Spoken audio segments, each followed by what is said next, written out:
제21장. 또 내가 새 하늘과 새 땅을 보니 처음 하늘과 처음 땅이 없어졌고 바다도 다시 있지 않더라. 또 내가 보매 거룩한 성 새 예루살렘이 하나님께로부터 하늘에서 내려오니 그 준비한 것이 신부가 남편을 위하여 단장한 것 같더라. 내가 들으니 보좌에서 큰 음성이 나서 이르되, 보라, 하나님의 장막이 사람들과 함께 있음에 하나님이 그들과 함께 계시리니 그들은 하나님의 백성이 되고 하나님은 친히 그들과 함께 계셔서 모든 눈물을 그 눈에서 닦아주시니 다시는 사망이 없고 애통하는 것이나 곡하는 것이나 아픈 것이 다시 있지 아니하리니 처음 것들이 다 지나갔음이로라. 보좌에 앉으신 이가 이르시되, 보라, 내가 만물을 새롭게 하노라. 이 말은 신실하고 참되니 기록하라. 이루었도다. 나는 알파와 오메가요 처음과 마지막이라. 내가 생명수 샘물을 목마른 자에게 값없이 주리니 이기는 자는 이것들을 상속으로 받으리라. 나는 그의 하나님이 되고 그는 내 아들이 되리라. 그러나 두려워하는 자들과 믿지 아니하는 자들과 흉악한 자들과 살인자들과 음행하는 자들과 점술가들과 우상 숭배자들과 거짓말하는 모든 자들은 불과 유황으로 타는 못에 던져지리니 이것이 둘째 사망이라. 일곱 대접을 가지고 마지막 일곱 재앙을 담은 일곱 천사 중 하나가 나와서 내게 말하여 이르되, 이리 오라. 내가 신부 곧 어린 양의 아내를 네게 보이리라. 성령으로 나를 데리고 크고 높은 산으로 올라가 하나님께로부터 하늘에서 내려오는 거룩한 성 예루살렘을 보이니 하나님의 영광이 있어 그 성의 빛이 지극히 귀한 보석 같고 벽옥과 수정같이 막더라. 크고 높은 성곽이 있고 12문이 있는데 문에 12천사가 있고 그 문들 위에 이름을 썼으니 이스라엘 자손 12지파의 이름들이라. 동쪽의 세 문, 북쪽의 세 문, 남쪽의 세 문, 서쪽의 세 문이니 그 성의 성곽에는 12기초석이 있고 그 위에는 어린 양의 12사도의 12이름이 있더라.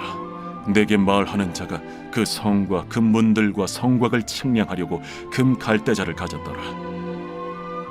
그 성은 네모가 반듯하여 길이와 너비가 같은지라.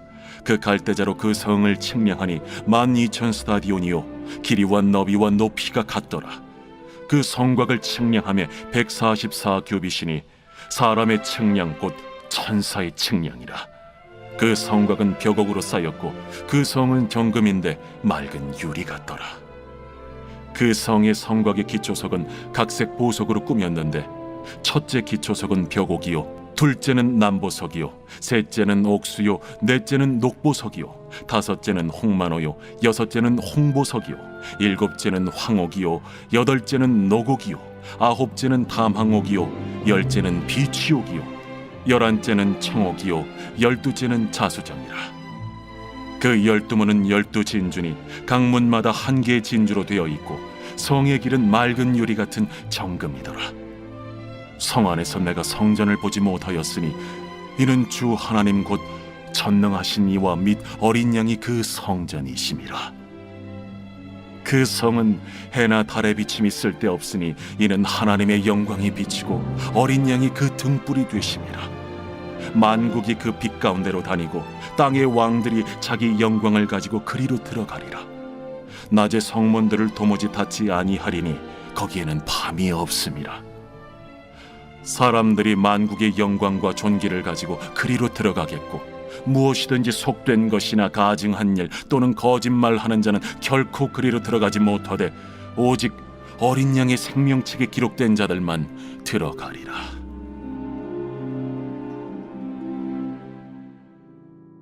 앞에 20장에서 우리는 짐승에게 절하지 않는 성도들이 그리스도와 함께 천년간 왕노릇하게 될 것을 살펴보았어요. 그 천년 동안의 영광이란 바로 지금 예수님께서 재림하시기까지 교회들에게 주어진 놀라운 권세를 말하는 것이었어요. 그런데 반대로 똑같은 시기에 같은 세상을 살아가지만 전혀 영광스럽지 않고 도리어 하나님의 심판 속에 탄식하는 자들이 있었죠. 바로 사탄을 따르며 하나님을 끝까지 대적한 자들이었어요. 사랑하는 여러분, 오늘 이 계시록의 말씀 앞에 서 있는 여러분은 끝까지 하나님 편에 서서 그리스도와 함께 왕노릇하게 되시길 축복드려요. 아멘. 오늘 말씀은 바로 그 영광스러운 통치를 우리에게 눈으로 목격하듯 생생하게 보여주고 있는데요. 요한계시록의 절정이자 하나님의 오랜 구속 역사의 완성을 보여주는 말씀이에요. 요한이 이제 마지막으로 환상 중에 무엇을 보게 되었을까요? 1절을 보시겠어요? 또 내가 새 하늘과 새 땅을 보니 처음 하늘과 처음 땅이 없어졌고 바다도 다시 있지 않더라. 아멘. 처음 하늘과 처음 땅은 어떻게 되었나요? 마지막 대접의 심판을 통해 완전히 폐허가 되어버리고 말았죠.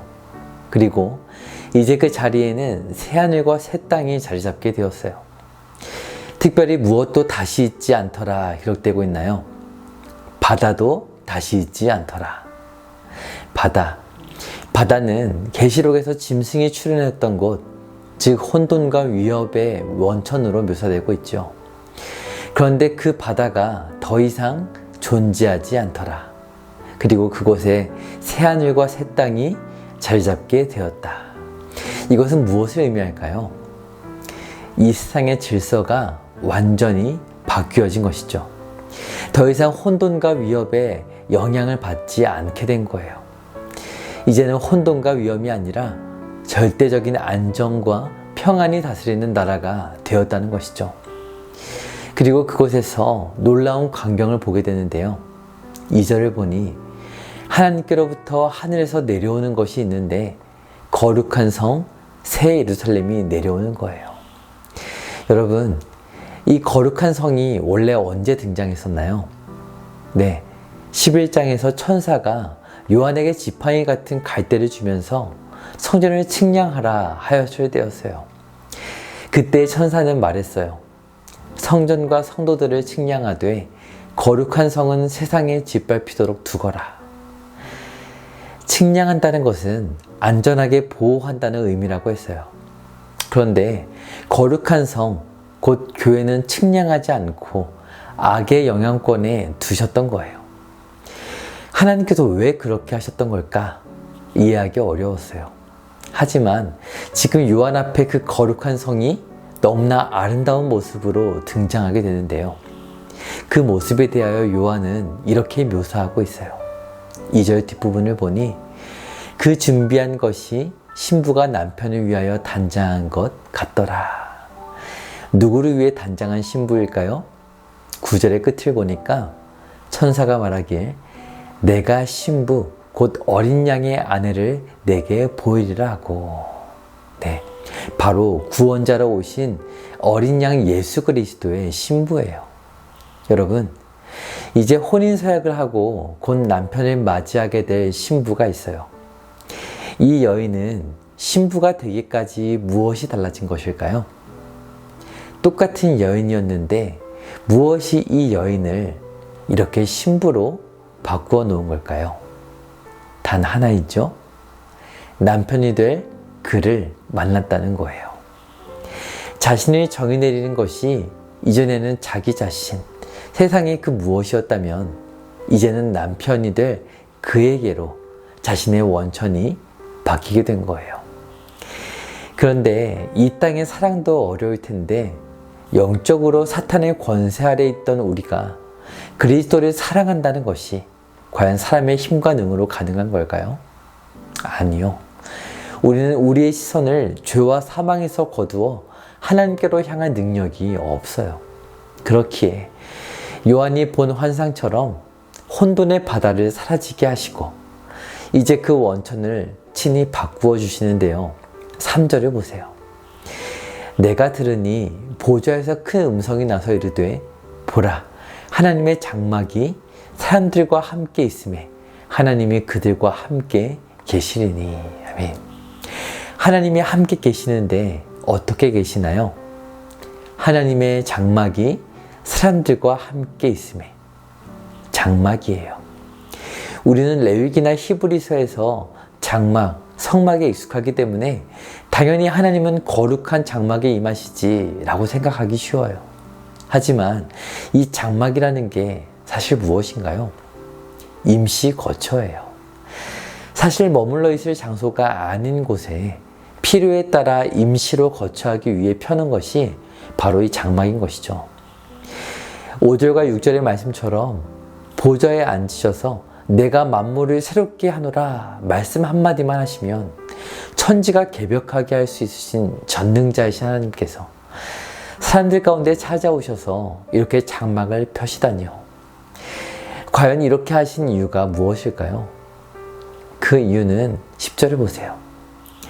성령으로 나를 데리고 크고 높은 산으로 올라가 하나님께로부터 하늘에서 내려오는 거룩한 성 예루살렘을 보이니.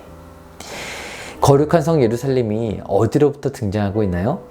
네, 하나님께로부터 하늘에서 내려오고 있어요. 이 표현이 2절에서도 등장하고 있죠.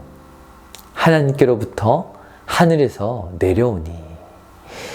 이 사실을 2번 강조하는 이유는 요한에게 11장에서 너는 성전을 측량하되 거룩한 성은 측량하지 말라 내버려 두라 하셨던 이유에 대하여 깨우쳐 주시기 위해서예요.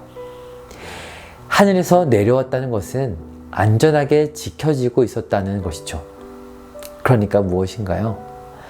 거룩한 성, 교회가 이 땅에서는 짓밟히는 것처럼 보였지만 교회의 생명은 하늘에서 안전하게 지켜지고 있었다는 사실이에요. 어떻게요?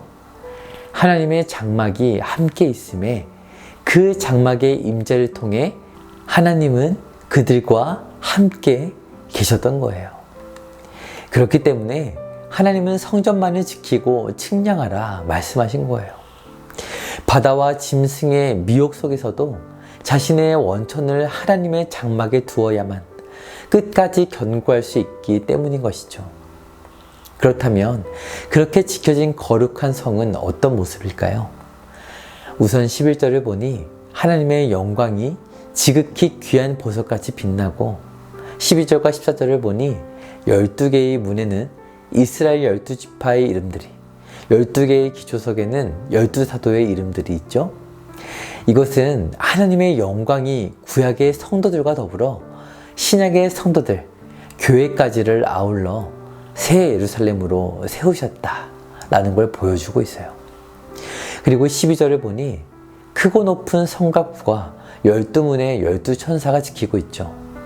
이것은 외부의 어떠한 공격도 불가능함을 의미해요. 계속해서 그 생김새를 보면 15절부터 17절에 소개되어 있는데요. 특별히 16절을 보세요.